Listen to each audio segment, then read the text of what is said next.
आप सभी को जय मसीह की हिंदी बाइबल स्टडी इस चैनल में आपका स्वागत है। आज एक नए विषय को हम सीखेंगे और आज का टॉपिक है कि हमारे जीवन में कौन सी बात की रक्षा हमें सबसे अधिक करना चाहिए। हमारे जीवन में हम हमारा शरीर का ख्याल बहुत अच्छे से रखते हैं।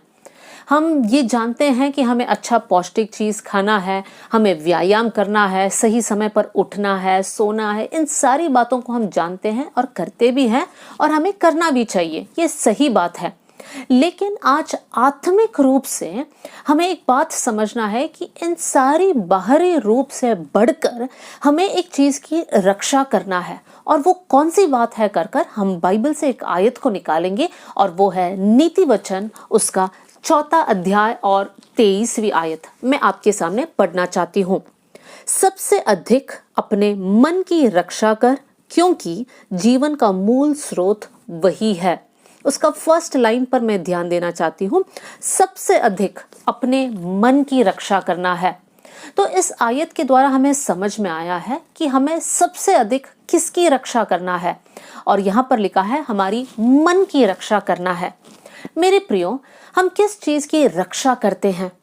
हम उन्हीं चीज़ों की रक्षा करते हैं जो हमारे लिए बहुत वैल्यूबल है, हमारे लिए बहुत प्रेशियस है। हमारे जीवन में अगर हम देखेंगे, हम कौन सी चीज़ को संभाल कर रखते हैं। हमारे पैसे हो सकता है, या हमारे घर के कागजात हो सकते हैं, कुछ डॉक्यूमेंट्स हो सकता है। ये सारी बातें हमारे लिए बहुत इम्पॉर्टेंट है, इसलिए हम उसको संभाल कर रखते हैं, उसकी रक्षा करते हैं।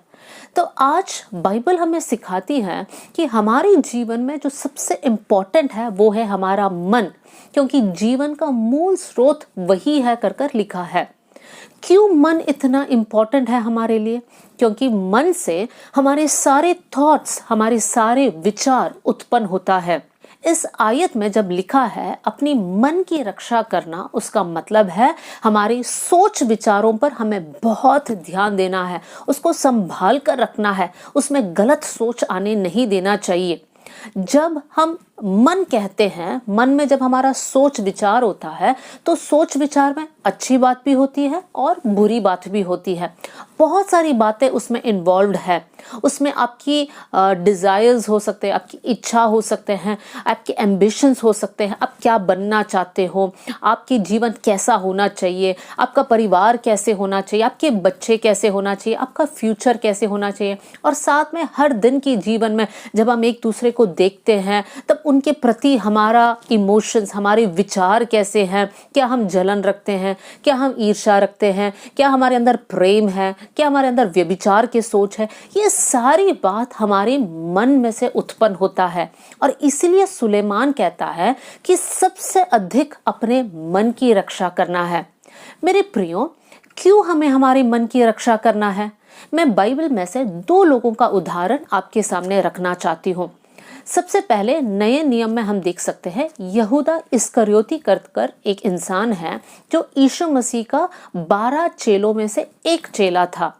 लेकिन यहूदा इस्करियोती ने ऐसा एक पाप किया कि उसने यीशु मसीह को पकड़वाया।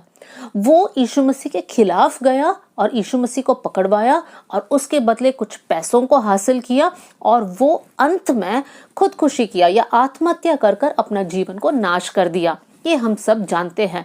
लेकिन मेरे प्रियो, जब हम यूहन्ना के सुसमाचार उसका 13वीं अध्याय और 2री आयत को पढ़ते हैं, वहां पर हम देख सकते हैं कि शैतान ने यहूदा इस्करियोती के मन में ये विचार डाला। कौन सा विचार डाला? कि उसे यीशु मसीह को पकड़वाना है। और उसके बाद उसी अध्याय के 26वीं आयत में हम देख सकते हैं कि बाद में शैतान यहूदा इस्करियोती के अंदर घुस गया। मेरे प्रियो, कितनी बुरी बात है, मतलब कितनी डेंजरस बात है यहाँ पर। सबसे पहले शैतान यहूदा के अंदर एक विचार डालता है। यहूदा उस विचार के ऊपर जय नहीं पाता है, लेकिन उसी विचार को सोच सोच कर जब वो आगे बढ़ता है, तब उसके अंदर बाद में शैतान घुस जाता है।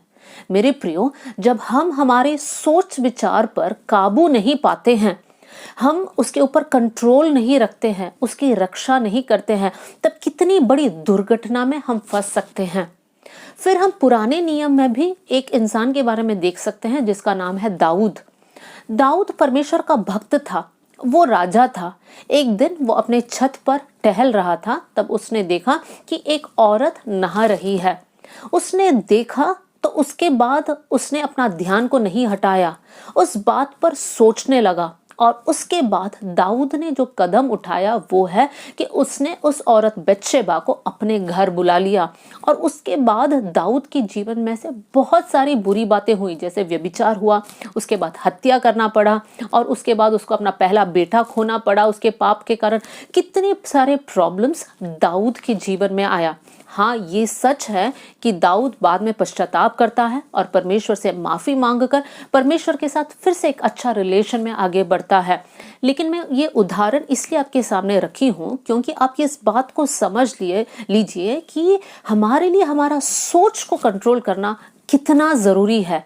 क्योंकि अगर हम हमारे सोच को कंट्रोल नहीं करेंगे तब हम पाप में गिर सकते हैं, और ऐसे पाप में हम गिर सकते हैं जहां से हो सकता है हम नहीं भी उठ पाएंगे। मेरे प्रियो, इसलिए सुलेमान कहता है सबसे अधिक अपने मन की रक्षा करना। साथ में यिर्मयाह की किताब में भी हम इस आयत को देख सकते हैं कि मन सबसे ज्यादा धोखा देने वाला है। हमारा मन ही है जो हमको धोखा भी देता है। जब हम गलत काम करते हैं तब हमारा मन कभी कभी हमको ढीठ बना देता है। मन कहता है नहीं नहीं नहीं, तुमने ज्यादा बड़ा पाप नहीं किया, छोटी सी बात है, सब कर लेते हैं। हमारा मन हमको धोखा देता है। मेरे प्रियो, तब कैसे हमारी मन की रक्षा करें? हमें क्या करना चाहिए? हमारे मन में कितनी सारी सोच आता है। जरा आप अपने रोज के जीवन को जरा देखिए। आप उठते उठते कितने सारे सोच के साथ आप उठते हैं।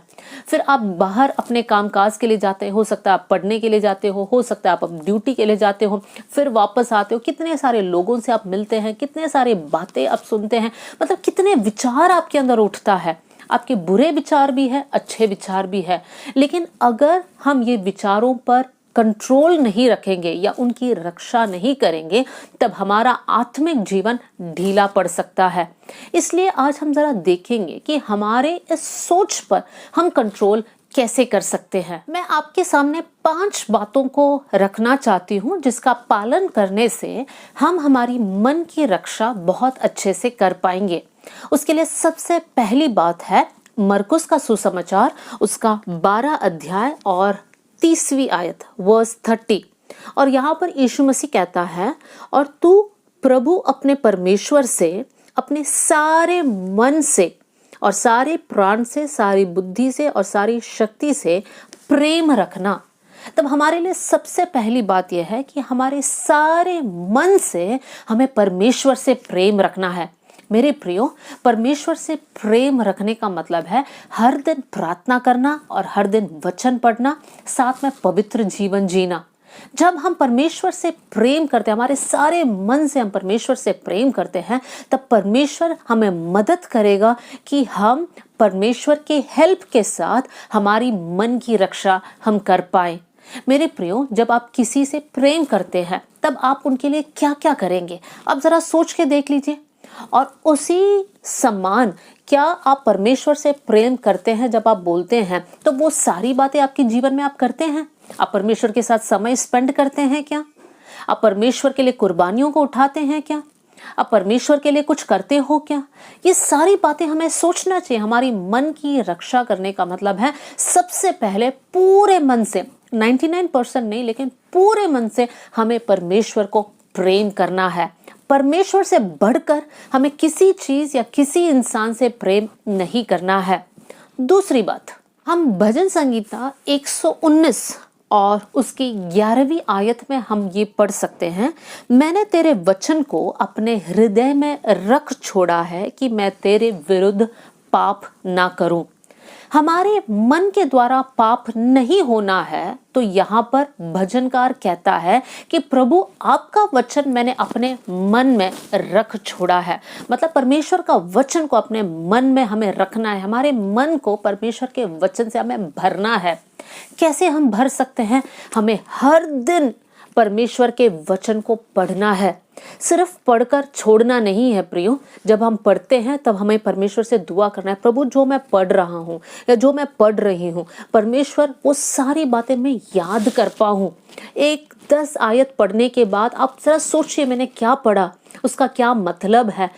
अगर आप एक बार पढ़ने से आप उसको समझ नहीं पा रहे हैं तो 3-4 बार पढ़िए या 10 बार पढ़िए, कोई बात नहीं, लेकिन उसको ऐसे पढ़िए ताकि वो वचन आपके अंदर रहे। और जब परमेश्वर का वचन हमारे अंदर है तब हम परमेश्वर के खिलाफ पाप नहीं करेंगे। तो दूसरी बात है, हमारे मन को परमेश्वर के वचन से हमें भरना है, पढ़ना है।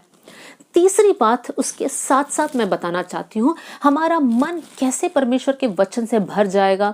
जब सिर्फ पढ़कर हम छोड़ेंगे नहीं, लेकिन पढ़कर हम उसको याद करेंगे। मेरे प्रियो, कोशिश कीजिए कम से कम एक दिन एक आयत को आप याद करें, या आपके लिए वो कठिन है तो 2 दिन से एक आयत को याद करें, या आपके लिए आसान है तो एक दिन में 3-4 आयतों को याद कीजिए। आप वो सारी बातें याद कर कर दिन भर जब आप अपना काम काजों में चलते हैं या कुछ काम करते हैं, कोशिश कीजिए कि वो आयतों को आप दोबारा याद करें और बोलने की कोशिश करें, क्योंकि ऐसे करने से वो आयत या परमेश्वर का वचन जो है आपके अंदर बना रहेगा, आप उसको नहीं भूलेंगे। तो सबसे पहली बात, परमेश्वर को पूर्ण मन से प्रेम करना। दूसरी बात, परमेश्वर का वचन को हमारे हृदय में रखना। तीसरी बात, परमेश्वर के वचनों को हमको याद करना है, कंठस्थ करना है। चौथी बात, हम क्या करेंगे उसके लिए एक और आयत को मैं पढ़ना चाहती हूँ, 2 कोरिन्थियों 10वां अध्याय और उसकी 4थी आयत, और वो है, यहाँ पर लिखा है 4 और 5वीं आयत में, क्योंकि हमारी लड़ाई के हथियार शारीरिक नहीं पर घड़ों को ढा देने के लिए परमेश्वर के द्वारा सामर्थी है। इसलिए हम कल्पनाओं का और हर एक ऊंची बात का जो परमेश्वर की पहचान के विरोध में उठती है खंडन करते हैं, और हर एक भावना को कैद करके मसीह का आज्ञाकारी बना देते हैं। मेरे प्रियो, यहाँ पर कुछ बात है, हर एक कल्पनाओं का, हर एक भावनाओं का, 2 शब्द है। हमारी हर एक कल्पना, हमारी हर एक भावना, मतलब हमारे हर एक विचार को जो मसीह के ज्ञान के विरुद्ध है, हमें क्या करना है, उसको कैद करना है, उसको खंडन करना है। कैद करना है मतलब उसको बांध के रखना है, उसको आज़ादी नहीं देना है कि वो अपने जीवन में कार्य करे, लेकिन उसको ऐसा कैद करना है कि वो हमारे जीवन में कार्य ना करे। लेकिन वो हम कैसे कर सकते हैं? उदाहरण के लिए, अब मान लो मेरे जीवन में, अब मैं अपने काम करते करते कि मेरे मन में ऐसे एक डर आ रहा है, एक विचार आ रहा है, हो सकता है मैं कल के दिन बहुत भयंकर बीमारी मेरे साथ होगा, मैं मर जाऊंगी, मेरा क्या होगा, मेरे परिवार का क्या होगा, मेरे बच्चों का क्या हुआ, ऐसा एक विचार मेरे अंदर आया।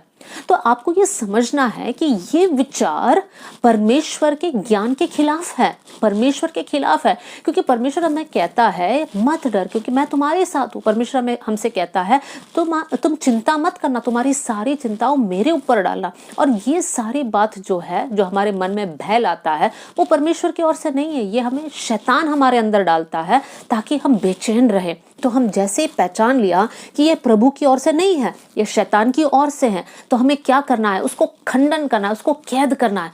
तुरंत उस सोच को लेकर हमें बोलना है, यीशु के नाम से ये सोच को मैं बांध देती हूँ, प्रभु ये सोच मेरे जीवन में कार्य ना करे, यीशु के नाम से ये सोच मेरे अंदर से निकल जाए। आपको लड़ना है उस सोच के खिलाफ। बहुत से वक्त जब हमारे मन में सोच आता है तब आप सोचते रहते हैं। फॉर एग्जाम्पल, अगर आपको अपने बच्चों का टेंशन है और आप सोचते हैं कि कैसा होगा कल मेरे बच्चों का, उनका पढ़ाई का क्या होगा, उनका शादी का क्या होगा, ये सोच आपके मन में खाते रहता है, तब आपको क्या करना चाहिए, आपको प्रार्थना करना चाहिए, प्रभु ये सोच को मैं खंडन कर रही हूँ, क्योंकि मुझे पता है कि मेरे बच्चे आपके दान है और आपने सबसे उत्तम मेरे बच्चों के लिए रखा है, और ये सोच जो मुझे परेशान कर रही है, इस सोच को यीशु के नाम से मेरे मन से मैं निकाल देती हूँ। जब आप इस प्रकार बोलते हैं तो उसका मतलब है उस सोच या बुरी सोच के खिलाफ आप लड़ रहे हैं। वो कोई भी सोच हो सकता है, या एक छोटी सी जलन हो सकता है, ईर्ष्या हो सकता है, व्यभिचार के गंदे सोच हो सकता है। ये सारी बातें जब आपके मन में आता है, आपको याद रखना है कि शैतान हमारे मन में विचार डालता है, इसको हम रोक नहीं सकते, क्योंकि शैतान अपना चाल तो चलता ही है, लेकिन मेरे हाथ में और आपके हाथ में है कि हम उस सोच पर अमल ना करें, हम उस सोच को सोचते ना रहे, लेकिन उस सोच को कैद कर कर, खंडन कर कर हमारे जीवन से उसको निकाल दें। अब लास्ट बात, एक और बात मैं आपके सामने रखना चाहती हूँ, और वो है रोमियो के पत्री उसका 12वीं अध्याय और दूसरी आयत, उसको मैं पढ़ना चाहती हूँ। रोमियो 12:2 यहाँ पर इस प्रकार लिखा है, इस संसार के सदृश ना बनो, पर तुम्हारे मन के नए हो जाने से तुम्हारा चाल चलन भी बदलता जाए। यहाँ पर लिखा है तुम्हारे मन के नए हो जाने से, इसका मतलब है हमें हमारे मन को नया बनाना है। हमारे मन में बहुत सारे विचार है, लेकिन हर दिन हमें प्रार्थना करना चाहिए कि प्रभु आप मेरे मन को नया कर देना, आपके वचन से मुझे भर देना, आपके सामर्थ्य से मुझे भर देना, पवित्र आत्मा की शक्ति से मुझे भर देना। हमारे मन को हमें नया बनाना है। कल का प्रार्थना से आज का दिन नहीं चलेगा मेरे प्रियो। कल का एक बार हमने वचन पढ़ा या पिछले सप्ताह हमने एक बार वचन पढ़ा तो आज का दिन हम जी नहीं सकते। हर दिन आपको परमेश्वर से बल प्राप्त करना पड़ेगा और हमारे मन को हमें नया बनाना पड़ेगा। तो हर दिन प्रभु की उपस्थिति में बैठकर आपको बोलना पड़ेगा, सोचना भी पड़ेगा कि आज मैंने मन से पाप किया, और अगर किया तो प्रभु से माफी मांगना है। और हर दिन परमेश्वर से प्रार्थना करें, प्रभु ऐसा अनुग्रह मेरे जीवन में दे ताकि मेरे सोच विचार से मैं आपके खिलाफ पाप ना करूं। इसलिए भजनकार भजन संगीता में लिखता है, परमेश्वर से प्रार्थना करता है, हे प्रभु मेरे मुंह के शब्द और मेरे हृदय का ध्यान आपके सामने ग्रहण योग्य होने पाए। मेरे प्रियो, आज से लेकर हम ये 5 स्टेप्स को फॉलो करेंगे और परमेश्वर से प्रार्थना करेंगे कि प्रभु मेरा हृदय का हर एक सोच विचार आपके सामने ग्रहण योग्य होने पाए। मेरे प्रियो, एक आयत आपके सामने मैं रखना चाहती हूँ और वो है फिलिपियों की पत्री उसका 4 अध्याय और 8वीं आयत मैं आपके सामने पढ़ना चाहती हूँ। फिलिपियों 4:8, इसलिए हे भाइयों और बहनों, जो बातें सत्य है, देखिए इस आयत में दिया है कि हमारा विचार कैसे होना चाहिए। जो बातें सत्य है, जो बातें आदरणीय है, जो बातें उचित है, जो बातें पवित्र है, जो बातें सुहावनी है, जो बातें मन भावनी है, अर्थात जो भी सद्गुण और प्रशंसा की बातें हैं उन पर ध्यान लगाया करो। मेरे प्रियो, यहाँ पर पौलुस ने इतनी सारी बातें कहा है, हमें कौन सा विचार हमारे अंदर आना चाहिए, कौन सी प्रकार के विचार, सत्य, आदरणीय, उचित, पवित्र, सुहावनी, मनभावनी, सद्गुण, प्रशंसा के लायक, ऐसी बातों पर हमें ध्यान लगाना चाहिए। तो मेरे प्रियो, इसके खिलाफ जितनी भी विचार हमारे मन में आता है, हीन भावना या फिर अपने आप को बड़ा समझना, उस प्रकार का विचार, या फिर व्यभिचार के विचार, जलन के विचार, ईर्ष्या के विचार, खुदगर्ज होने की भावना, ये सारी बातें जो है हमारे जीवन से निकाल देना चाहिए और इस प्रकार का सोच हमें सोचना चाहिए। इसलिए मेरे प्रियो, हमारे आत्मिक जीवन में सबसे अधिक रक्षा हमें अपना मन का करना चाहिए, क्योंकि जीवन का मूल स्रोत वही है। प्रभु इन वचनों के द्वारा आप सबको बहुत आशीष दे। जय मसीह की।